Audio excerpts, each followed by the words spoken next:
The metal oval. A spoon.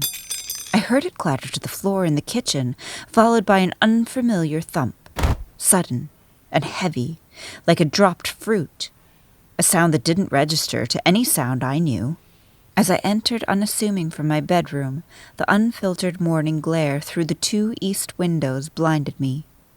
I said his name without thinking, reflexive, like mumbling a song you're not quite singing. There was no answer. 2 more steps in the room cast the angle of the first window's sunlight on me, and I saw the spoon on the floor, concave side up. I could always remember that word, concave. A cave is hollowed out, its middle bending away. No such way to remember convex, but you only have to remember one.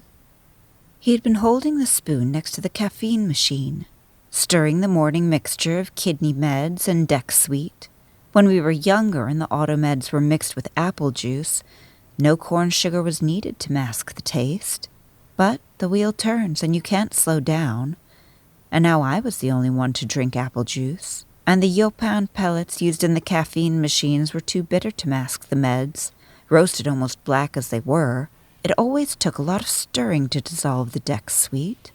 The ting, ting, ting, ting of the spoon against the sides of the cup.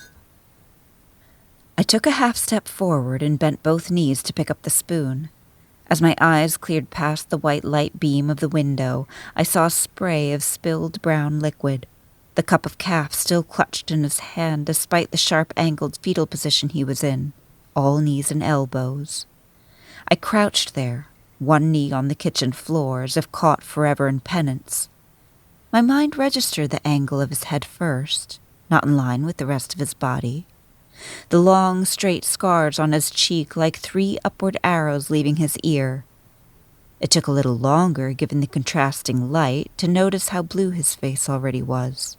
And still, I crouched, as if caught red-handed in some old flat film visigram, the link to action somehow disconnected.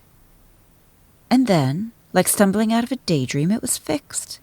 His arm was bent but firm around my shoulders as I dragged him to his feet, his wide, white eyes registering just for a second with mine. Not with fear, but with resolve. He was telling me what to do.